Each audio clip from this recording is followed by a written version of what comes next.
What is dynamic memory allocation?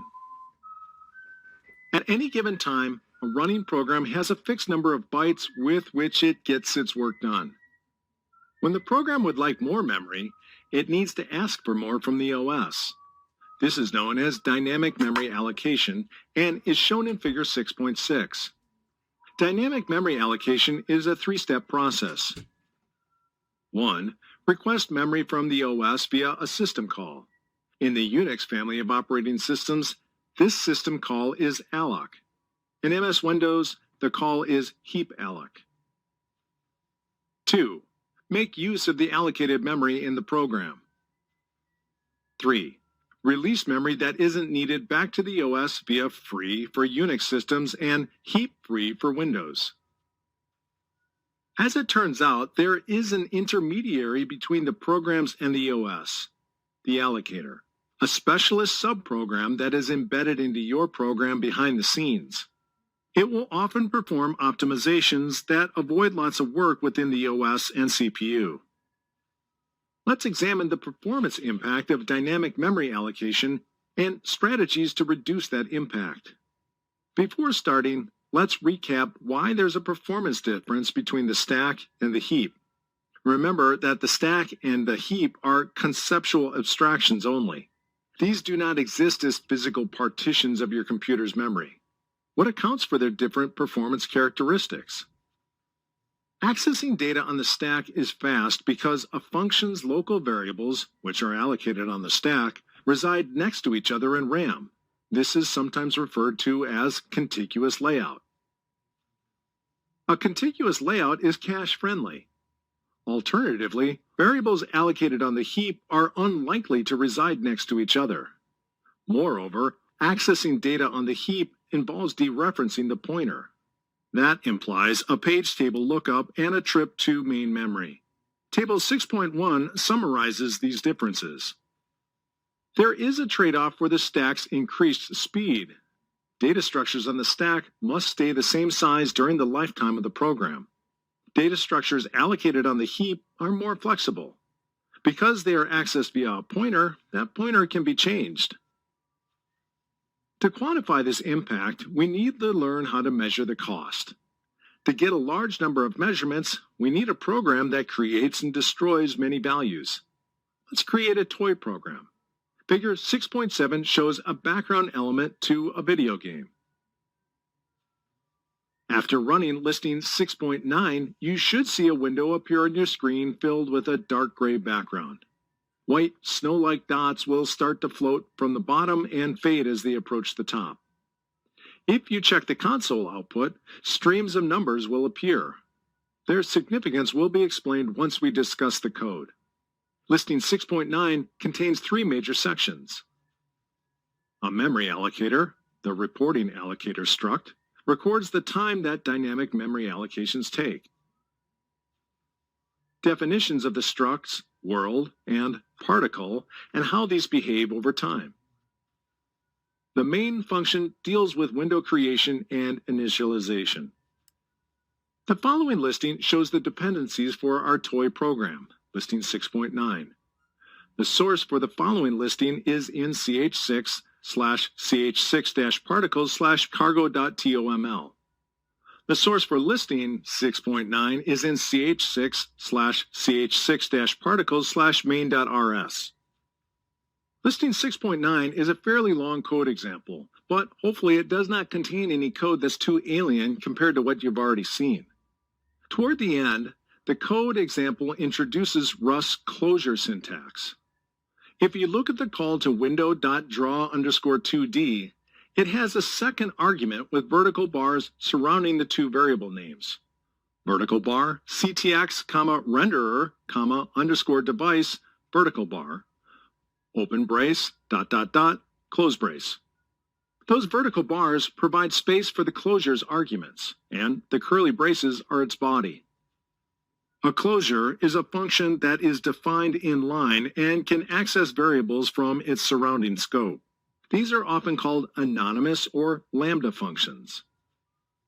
Closures are a common feature within idiomatic Rust code, but this book tends to avoid those where possible to keep examples approachable to programmers from an imperative or object-oriented background. Closures are explained fully in Chapter 11.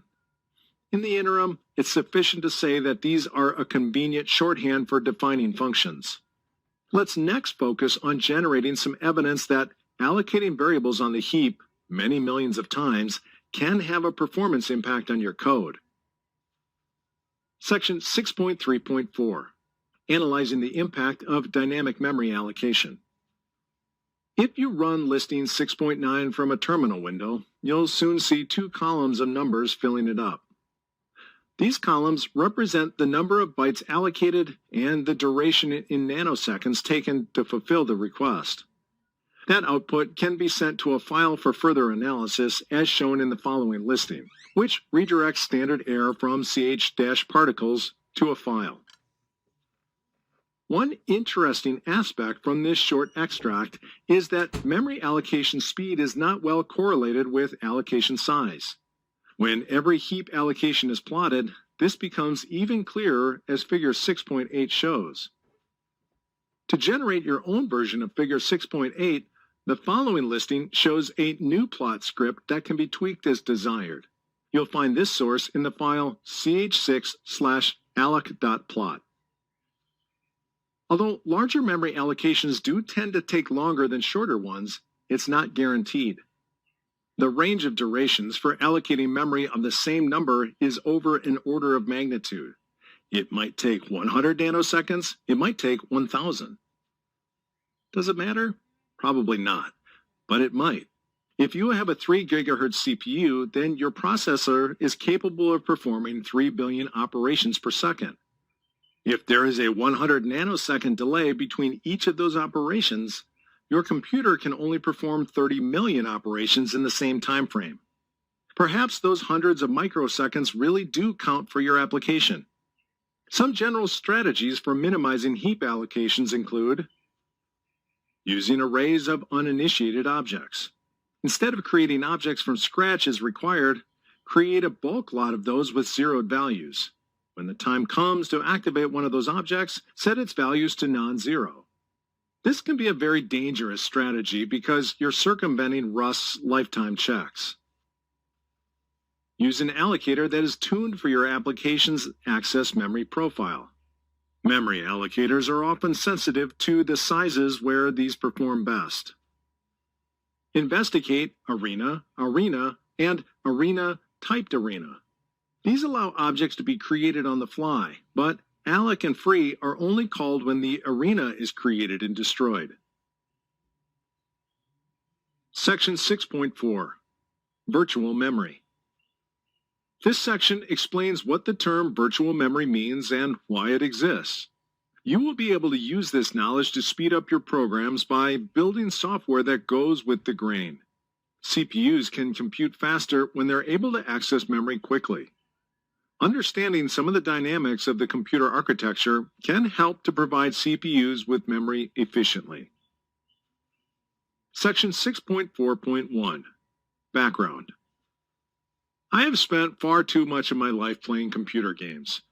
As enjoyable and challenging as I found these, I've often wondered whether I would have been better off spending my teenage years doing something more productive. Still, it's left me with plenty of memories, but some of those memories still leave a bitter taste. Occasionally, someone would enter a game and obliterate everyone with near-perfect aim and seemingly impossible high health ratings. Other players would decry, "Cheater," but were more or less helpless in defeat. While waiting in-game purgatory, I would sit wondering, how is that possible? How are those tweaks to the game actually made? By working through this section's examples, you would have built the core of a tool that's capable of inspecting and modifying values of a running program. Terms related to virtual memory. Terminology within this area is particularly arcane. It is often tied to decisions made many decades ago when the earliest computers were being designed. Here's a quick reference to some of the most important terms. Page, a fixed block of words of real memory. typically 4 kilobytes in size for 64-bit operating systems.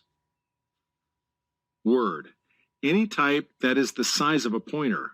This corresponds to the width of the CPU's registers.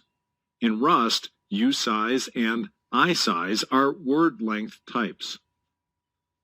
Page fault, an error raised by the CPU when a valid memory address is requested that is not currently in physical RAM. This signals to the OS that at least one page must be swapped back into memory. Swapping, migrating a page of memory stored temporarily on disk from main memory upon request. Virtual memory, the program's view of its memory. All data accessible to a program is provided in its address space by the OS. Real memory, the operating system's view of the physical memory available on the system. In many technical texts, real memory is defined independently from physical memory, which becomes much more of an electrical engineering term. Page table, the data structure maintained by the OS to manage translating from virtual to real memory. Segment, a block within virtual memory. Virtual memory is divided into blocks to minimize the space required to translate between virtual and physical addresses. Segmentation fault, an error raised by the CPU when an illegal memory address is requested. MMU, a component of the CPU that manages memory address translation, maintains a cache of recently translated addresses, called the TLB, which stands for the Translation Look-Aside Buffer, although that terminology has fallen from fashion. One term that has not been defined in any technical sense so far in this book is process. If you've encountered it before and have been wondering why it has been omitted, it will be introduced properly when we talk about concurrency. For now, consider the terms process and its peer operating system process to refer to a running program. Section 6.4.2. Step 1. Having a process scan its own memory. Intuitively, a program's memory is a series of bytes that starts at location 0 and ends at location n. If a program reports 100 kilobytes of RAM usage, it would seem that n would be somewhere near 100,000. Let's test that intuition. We'll create a small command line program that looks through memory, starting at location 0 and ending at 10,000. As it's a small program, it shouldn't occupy more than 10,000 bytes. But when executed, the program will not perform as intended. Sadly, it will crash. You'll learn why the crash occurs as you follow through this section. Listing 6.12 shows the command line program. You can find its source in this file. The listing scans through a running program's memory, byte by byte, starting at 0. It introduces syntax for creating raw pointers and dereferencing or reading those. Listing 6.12 crashes because it's attempting to dereference a null pointer. When I equals 0, PTR can't really be dereferenced. Incidentally, this is why all raw pointer dereferences must occur within an unsafe block. How about we attempt to start from a non-zero memory address? Given that the program is executable code, there should be at least several thousand bytes of non-zero data to iterate through. The following listing scans the process's memory starting from 1 to avoid dereferencing a null pointer. This, unfortunately, does not completely solve the issue. Listing 6.13 still crashes upon execution, and the number of non-zero bytes is never printed to the console. This is due to what's known as a segmentation fault. Segmentation faults are generated when the CPU and OS detect that your program is attempting to access memory regions that they aren't entitled to. Memory regions are divided into segments. That explains the name. Let's try a different approach. Rather than attempting to scan through bytes, let's look for the addresses of things that we know exist. We've spent lots of time learning about pointers, so let's put that to use. Listing 6.14 creates several values examining their addresses. Every run of listing 6.14 may generate unique values. Here is the output of one run. As you can see, values appear to be scattered across a wide range. So despite your program, hopefully, only needing a few kilobytes of RAM, a few variables live in giant locations. These are virtual addresses. As explained in the heap versus stack section, the stack starts at the top of the address space and the heap starts near the bottom. In this run, the highest value is this. That's approximately 2 to the 64th divided by 2. That number is due to the OS reserving half of the address space for itself. The following listing returns the address of several variables within a program to examine its address space. The source for this listing is in this file. By now, you should be pretty good at accessing addresses of stored values.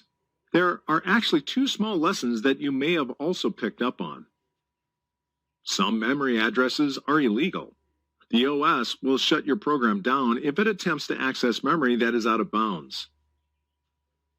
Memory addresses are not arbitrary.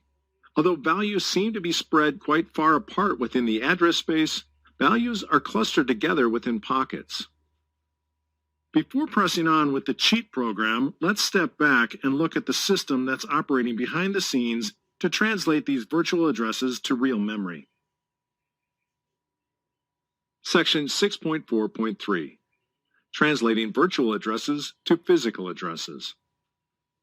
Accessing data in a program requires virtual addresses, the only addresses that the program itself has access to. These get translated into physical addresses. This process involves a dance between the program, the OS, the CPU, the RAM hardware, and occasionally hard drives and other devices. The CPU is responsible for performing this translation, but the OS stores the instructions. CPUs contain a Memory Management Unit, or MMU, that is designed for this one job. For every running program, every virtual address is mapped to a physical address. Those instructions are stored at a predefined address in memory as well. That means, in the worst case, every attempt at accessing memory addresses incurs 2 memory lookups, but it's possible to avoid the worst case. The CPU maintains a cache of recently translated addresses. It has its own fast memory to speed up accessing memory. For historic reasons, this cache is known as the Translation Look-Aside Buffer, often abbreviated as TLB. Programmers optimizing for performance need to keep data structures lean and avoid deeply nested structures. Reaching the capacity of the TLB, typically around 100 pages for x86 processors, can be costly. Looking into how the translation system operates reveals more, often quite complex, details. Virtual addresses are grouped into blocks called pages, which are typically 4 kilobytes in size. This practice avoids the need to store a translation mapping for every single variable in every program. Having a uniform size for each page also assists in avoiding a phenomenon known as memory fragmentation, where pockets of empty yet unusable space appear within available RAM. Note: this is a general guide only. The details of how the OS and CPU cooperate to manage memory differ significantly in some environments. In particular, constrained environments such as microcontrollers can use real addressing. For those interested in learning more, the research field is known as computer architecture. The OS and CPU can play some interesting tricks when data lives within pages of virtual memory. For example, having a virtual address space allows the OS to overallocate. Programs that ask for more memory than the machine can physically provide are able to be accommodated. Inactive memory pages can be swapped to disk in a byte-for-byte manner until it's requested by the active program. Swapping is often used during periods of high contention for memory, but can be used more generally, depending on the operating system's whims. Other size optimizations, such as compression, can be performed. A program sees its memory intact. Behind the scenes, the OS compresses the program's wasteful data usage. Programs are able to share data quickly. If your program requests a large block of zeros, say for a newly created array, the OS might point you towards a page filled with zeros that is currently being used by 3 other programs. None of the programs are aware that the others are looking at the same physical memory, and the zeros have different positions within their virtual address space. Paging can speed up the loading of shared libraries. As a special case of the previous point, if a shared library is already loaded by another program, the OS can avoid loading it into memory twice by pointing the new program to the old data. Paging adds security between programs. As you discovered earlier in this section, some parts of the address space are illegal to access. The OS has other attributes it can add. If an attempt is made to write to a read-only page, the OS terminates the program. Making effective use of the virtual memory system in day-to-day programs requires thinking about how data is represented in RAM. Here are some guidelines. Keep hot working portions of your program within 4 kilobytes of size. This maintains fast lookups. If 4 kilobytes is unreasonable for your application, then the next target to keep under is 4 kilobytes times 100.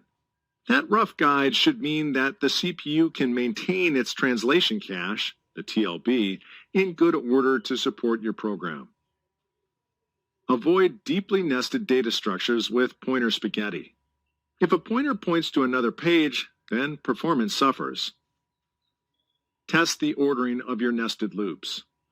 CPUs read small blocks of bytes, known as a cache line, from the RAM hardware. When processing an array, you can take advantage of this by investigating whether you are doing column-wise or row-wise operations. One thing to note, virtualization makes the situation worse. If you're running an app inside a virtual machine, the hypervisor must also translate addresses for its guest operating systems. This is why many CPUs ship with virtualization support, which can reduce this extra overhead. Running containers within virtual machines adds another layer of indirection and therefore latency. For bare metal performance, run apps on bare metal. How does an executable file turn into a program's virtual address space? The layout of executable files, aka binaries, has many similarities to the address space diagram we saw earlier in the heap versus stack section of the chapter. Well, the exact process is dependent on the OS and file format. The following figure shows a representative example. Each of the segments of the address space that we have discussed are described by binary files. When the executable is started, the OS loads the right bytes into the right places. Once the virtual address space is created, the CPU can be told to jump to the start of the .text segment and the program begins executing. Section 6.4.4. Step 2. Working with the OS to scan an address space. Our task is to scan our program's memory while it's running. As we've discovered, the OS maintains the instructions for mapping between virtual address and a physical address. Can we ask the OS to tell us what is happening? Operating systems provide an interface for programs to be able to make requests. This is known as a system call. Within Windows, the kernel.dll provides the necessary functionality to inspect and manipulate the memory of a running process. Note: why Windows? Well, many Rust programmers use MS Windows as a platform. Also, its functions are well named and don't require as much prior knowledge as the POSIX API. When you run listing 6.16, you should see lots of output with many sections. This may be similar to the following. The following listing shows the dependencies for listing 6.16. You can find its source in this file. The following listing shows how to inspect memory via the Windows API. The source code for this listing is in this file. Finally, we have been able to explore an address space without the OS killing our program. Now the question remains, how do we inspect individual variables and modify those? Section 6.4.5. Step 3. Reading from and writing to process memory. Operating systems provide tools to read and write memory, even in other programs.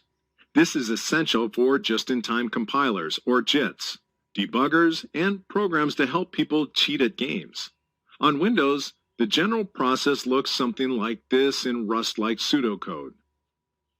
Linux provides an even simpler API via process_VM_readv and process_VM_writev. These are analogous to read process memory and write process memory in Windows. Memory management is a complicated area with many levels of abstraction to uncover. This chapter has tried to focus on those elements that are most salient to your work as a programmer. Now, when you read your next blog post on some low-level coding technique, you should be able to follow along with the terminology. Summary. Pointers, references, and memory addresses are identical from the CPU's perspective, but these are significantly different at the programming language level. Strings and many other data structures are implemented with a backing array pointed to by a pointer. The term smart pointer refers to data structures that behave like pointers but have additional capabilities. These almost always incur a space overhead.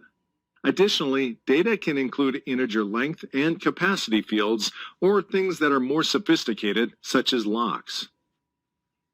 Rust has a rich collection of smart pointer types. Types with more features typically incur greater runtime costs. The standard library's smart pointer types are built from building blocks that you can also use to define your own smart pointers if required. The heap and the stack are abstractions provided by the operating systems and programming languages. These do not exist at the level of the CPU.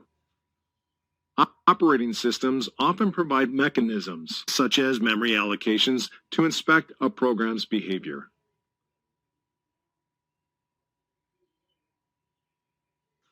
Chapter 7. Files and Storage. This chapter covers learning how data is represented on physical storage devices, writing data structures to your preferred file format, building a tool to read from a file and inspect its contents, creating a working key-value store that's immune from corruption. Storing data permanently on digital media is trickier than it looks. This chapter takes you through some of the details. To transfer information held by ephemeral electrical charges in RAM to semi-permanent storage media and then be able to retrieve it again later takes several layers of software indirection. The chapter introduces some new concepts, such as how to structure projects into library crates for Rust developers. This task is needed because one of the projects is ambitious. By the end of the chapter, you'll have built a working key-value store that's guaranteed to be durable to hardware failure at any stage. During the chapter, we'll work through a small number of side quests. For example, we'll implement parity bit checking and explore what it means to hash a value. To start with, however, let's see if we can create patterns from the raw byte sequence within files. Section 7.1. What is a file format?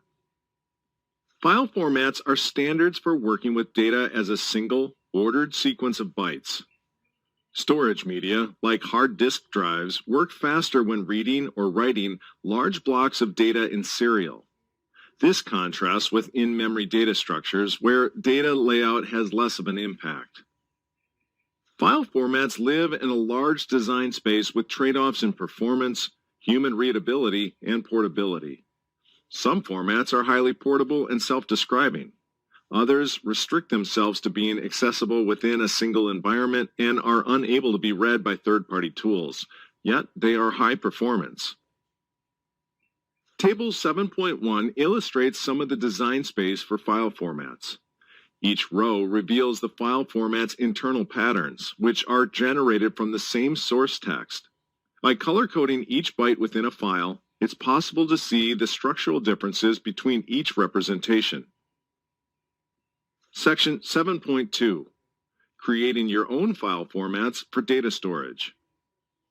When working with data that needs to be stored over a long time, the proper thing to do is use a battle-tested database. Despite this, many systems use plain text files for data storage. Configuration files, for example, are commonly designed to be both human-readable and machine-readable. The Rust ecosystem has excellent support for converting data to many on-disk formats.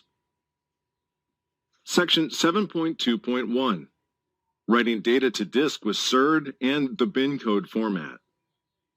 The SERD crate serializes and deserializes Rust values to and from many formats. Each format has its own strengths. Many are human-readable, while others prefer to be compact so they can be speedily sent across the network. Using SERD takes surprisingly little ceremony. As an example, let's use statistics about the Nigerian city of Calabar and store those in multiple output formats. To start, let's assume that our code contains a city struct.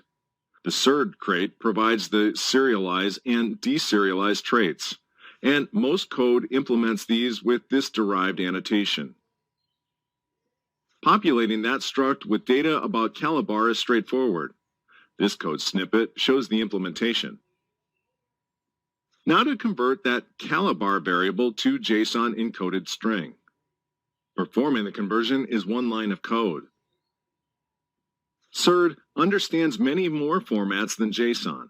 The code in listing 7.2, shown later in this section, also provides similar examples for two lesser-known formats, CBOR and bin code. CBOR and bin code are more compact than JSON, but at the expense of being machine-readable only. The following shows the output, formatted for the page, that's produced by listing 7.2. It provides a view of the bytes of the Calabar variable in several encodings. To download the project, enter these commands in the console.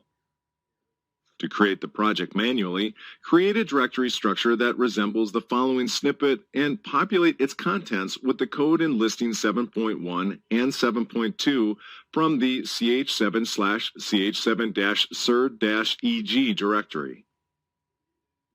Section 7.3. Implementing a hex dump clone. A handy utility for inspecting a file's contents is hex dump, which takes a stream of bytes, often from a file, and then outputs those bytes in pairs of hexadecimal numbers. Table 7.2 provides an example.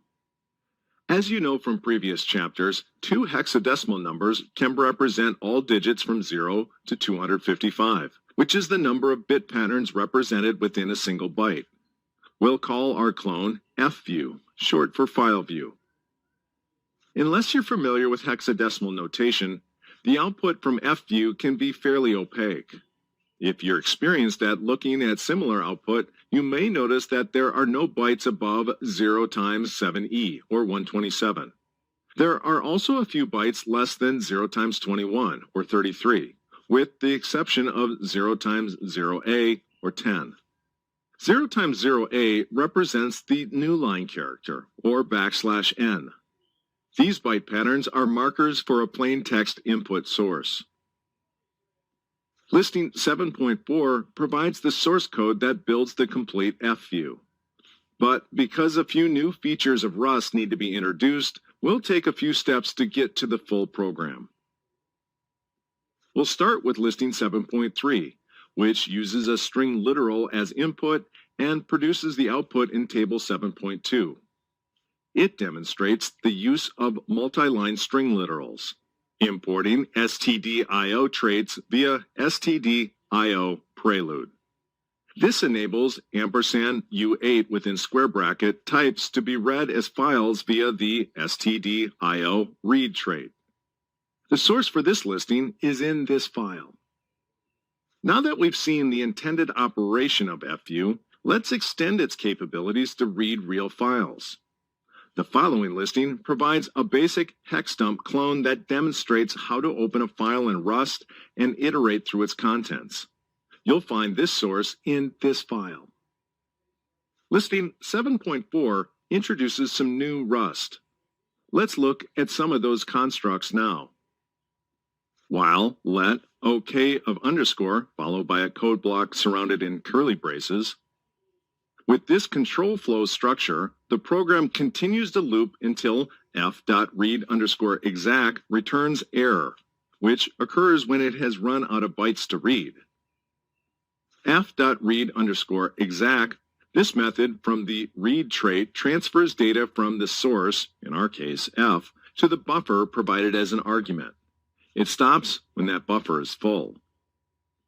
f.read_exact provides greater control to you as a programmer for managing memory than the chunks option used in listing 7.3, but it comes with some quirks.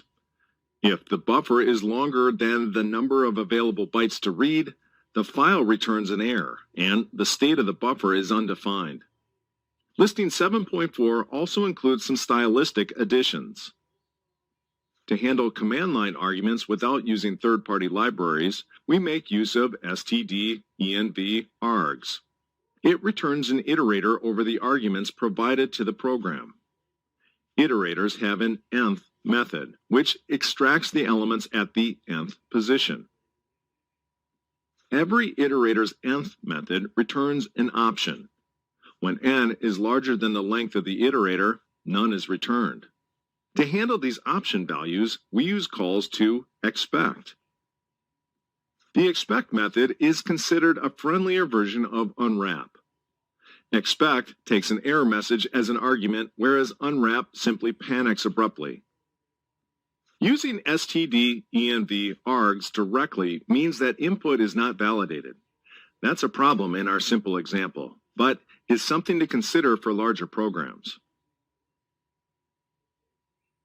Section 7.4, File Operations in Rust. So far in this chapter, we have invested a lot of time considering how data is translated into sequences of bytes. Let's spend some time considering another level of abstraction, the file. Previous chapters have covered basic operations like opening and reading from a file. This section contains some other helpful techniques which provide more granular control. Section 7.4.1, Opening a file in Rust and controlling its file mode. Files are an abstraction that's maintained by the operating system, or OS. It presents a facade of names and hierarchy above a nest of raw bytes. Files also provide a layer of security. These have attached permissions that the OS enforces. This, in principle at least, is what prevents a web server running under its own user account from reading files owned by others. std-fs file is the primary type for interacting with the file system. There are two methods available for creating a file, open and create. Use open when you know that the file already exists. Table 7.3 explains more of their differences. When you require more control, std-fs open options is available. It provides the necessary knobs to turn for any intended application. Listing 7.16 provides a good example of a case where an append mode is requested. The application requires a writable file that is also readable, and if it doesn't already exist, it's created. The following shows an excerpt from Listing 7.16 that demonstrates the use of std-fs open options to create a writable file. The file is not truncated when it's opened. Section 7.4.2, Interacting with the file system in a type-safe manner with std-fs path. Rust provides type-safe variants of str and string in its standard library std-path path and std-path pathbuf. You can use these variants to unambiguously work with path separators in a cross-platform way. Path can address files, directories, and related abstractions, such as symbolic links. Path and pathbuf values often start their lives as plain string types, which can be converted with the from static method. From there, interacting with these variants reveals methods that are specific to paths. The full API is straightforward for anyone who has used code to manipulate paths before, so it won't be fleshed out here. Still, it may be worth discussing why it's included within the language because many languages omit this. Note: as an implementation detail, stdfs path and stdfs path buff are implemented on top of stdffi osstr and stdffi osstring, respectively. This means that path and path buff are not guaranteed to be UTF-8 compliant.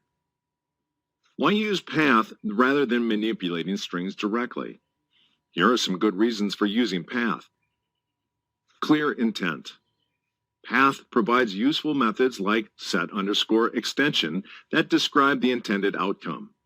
This can assist programmers who later read the code. Manipulating strings doesn't provide that level of self-documentation. Portability. Some operating systems treat file system paths as case-insensitive. Others don't. Using one operating system's conventions can result in issues later when users expect their host system's conventions to be followed. Additionally, path separators are specific to operating systems and thus can differ. This means that using raw strings can lead to portability issues. Comparisons require exact matches. Easier debugging. If you're attempting to extract /tmp from the path /tmp/hello.txt, doing it manually can introduce subtle bugs that may only appear at runtime. Further, miscounting the correct number of index values after splitting the string on / introduces a bug that can't be caught at compile time. To illustrate the subtle errors, consider the case of separators. Slashes are common in today's operating systems, but those conventions took some time to become established. / is commonly used on MS Windows. / is the convention for Unix-like operating systems. :